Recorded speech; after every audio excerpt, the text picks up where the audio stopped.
Someone, guys. Guys, I've got a question. Is the key to a successful relationship? Is the key to a successful relationship ukuthi uvele nje ube islima? Like, is that the key? Ube nje islima, just nje be a simp in a relationship, and I'm talking about both sides, by the way. I'm talking about both sides. I'm not saying you, the guy, or when the sister. Is the key just being just in ukuthi mina ngizovele ngibe slim, and the partner on the other side just says no, mina ngizovele ngibe slim, vele nje nibe yilima noyithu? Is that the key? I'm thinking. I was watching some clips on the husband podcast. Is it called the husband podcast or something? And I'm listening to this, and these are men who are married and they say they are happily married, and Justin just spewing nothing but hot ass. And I'm like, I don't agree with anything that these guys are saying, but they are married and they say happily married. They have beautiful families. They are in seemingly great spaces, but talking nothing but hot ass. And I do a little audit in my own life and I go, let me count all my failed relationships. And I'm like, it is when I was starting to unpack this, analyze this, use rationale here, this and this. And I go, when was I happy? I was the most happiest when I was the dumbest. Sorry, guys, I'm talking from a point of trauma. I was most happiest when I was the dumbest in a relationship. Some guys are perfectly happy not knowing the shenanigans that she's done before. Or some guys are perfectly happy not knowing, oh, you going on a girls trip? Okay, I love you, babe. Bye. Go on a girls trip. Here, take my card. Bye.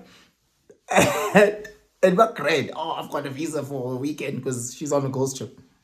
Like, is that the key? Like, I see, and maybe I should just use other areas like, excuse me, rugby. I play rugby. The best rugby players that I've ever played with are, sorry to say, the dumbest. Not necessarily dumb off the field, but dumb on the field. Like, dumb in the sense of they will stand in front of the biggest, strongest human being in attempts to tackle.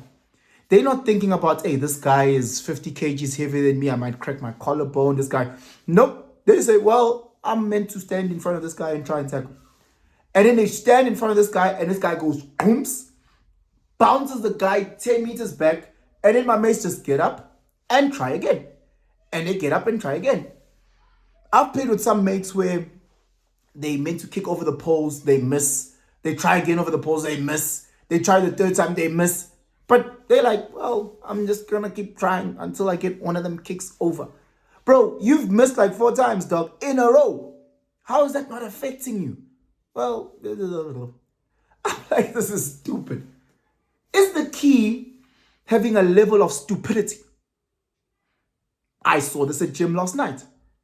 I'm at gym, I'm lifting. And one guy says, hey, bro, aren't you scared that you're going to tear like your chest or something? And I'm like, and I gave a stupid answer. I whatever answer it was a very, very stupid answer.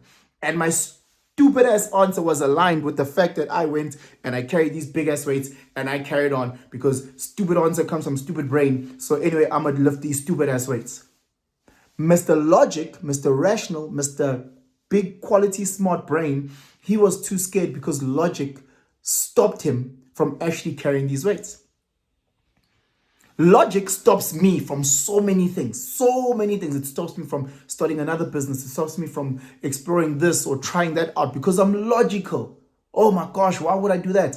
I do this risk analysis thing that I always do. My brain overthinks, my brain overcalculates to a point where I'm like, no, I'm not going to do that. This doesn't make any sense. There's no logic to that. There's no reason to that. Like, why would someone do that? That's just, come on, that's silly. That's not, where's my ROI on such an investment? What? Uboni dom happy. You'll see a sister that is dating the biggest loser. A sister who's dating, the guy has no money, the guy has no swag, the guy has nothing. awusithi nje mina umuntu wami ngiyamthanda nje nesiphongo ngiyamthanda umuntu wami and you're like, girl, how would you date? She's just happily in that stupid ass relationship.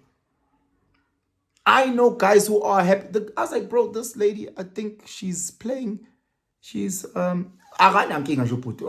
bro, don't worry, that's her cousin, dog. She's cool. I'm like, dog, yeah, I don't go through her phone. I'm like, this guy has found a way to segment certain areas of his life. That's absolutely brilliant. Because when it comes to this, he's just like, look, I'm just gonna pour and love as best as I can in the space. Should it happen that this and this happen, I'll pivot accordingly. But right now, I'm just gonna focus on that love. I can't do that. No fucking way. No fucking way. Like, I'm thinking, obviously, I'm in a relationship, so the ups and downs and the challenges. And me, I'm stubborn, and I want to write things down, and I want to introspect, and I want to analyze, and I want to just to make sense. And sometimes it feels like that might be the thief of joy. Over analyzing everything, trying to psychoanalyze, what was the thinking behind that? Sometimes I feel that's a thief of joy. Whereas Mobu and shit and things on you just go, keep moving. I don't know. I'm asking. I don't know. I'm not saying that's the case. I'm telling you I'm an overthinker. I'm telling you I overanalyze. And I'm telling you I've missed out on a lot of opportunities because of that. I've missed out on so much from a financial point, from a relationship point, from you name it. I've missed out because I overanalyze. And I sit and I watch. And I watch some of these entrepreneurs who are dumber than fuck. But no one told them that they can't do this. There's a story that you guys can check on YouTube.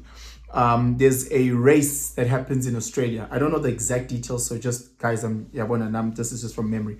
There's a race in Australia, and let's say this race is like a, I don't know, 1,000-kilometer race. It's a long ass race. And essentially what happens is that you run this race over like a week. And what you're meant to do is that you're meant to like run 100 kilometers and then sleep and then wake up again and then run another 100 kilometers, then sleep and then wake up again and run. So essentially that's how the race is done, through those type of stages until you get to the end, which is 1,000 kilometers. Again, don't quote me on the actual numbers. You guys will YouTube it and you guys will correct me in the comments. Anyway, so that's how the race has been run for years and years and years and years, for decades, until this one old ass farmer wanted to join this race. Old ass farmer, people were like, hey, old man, what are you doing? You can't be running this race. This race is for them young guns. You know, this race is for people who are fresh. I'm an athlete, real people, not just a random ass farmer. And plus, you old. Why join this race? And he's like, I want to run. Anyway, Tanga, day one of the race, they start, boom. He's like number lost. He's number lost.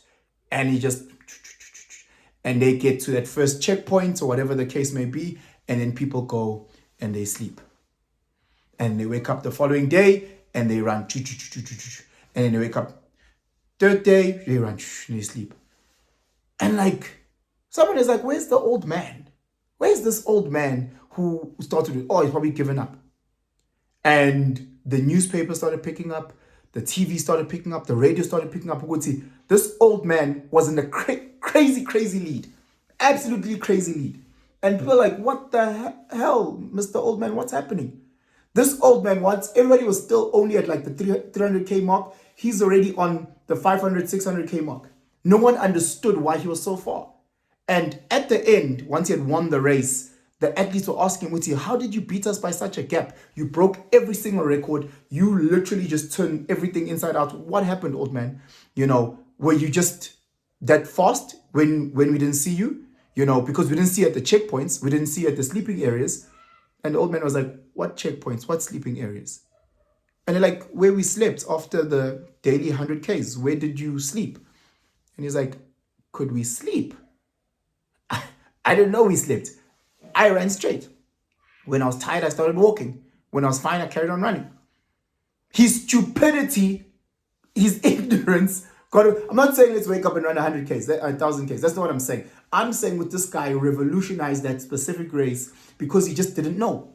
He didn't know that you can stop and sleep. So he just kept running While everybody else with the best equipment, with the best this, with the best that, the fastest, the most talented athletes, when they slept. And in that time, while they were sleeping, that's when he was getting traction. That is when he was then putting himself in a position to win.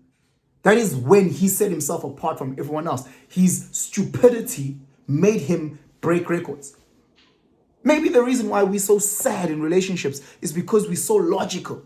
Maybe the reason why we're so sad and poor in our businesses is because we're so logical.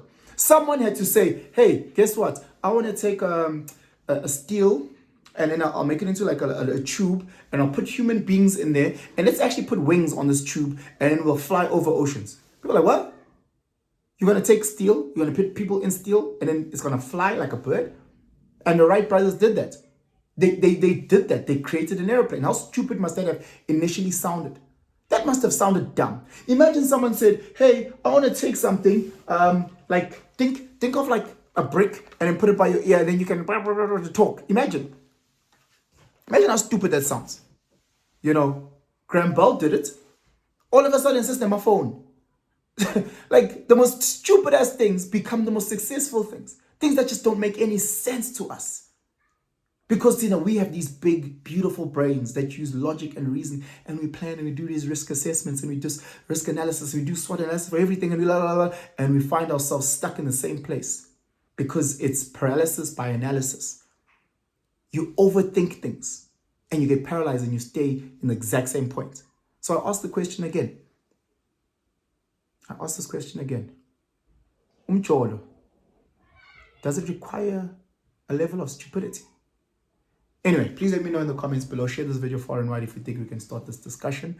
Like, subscribe, do all those amazing things. But most importantly, have yourself a blessed day. Guys.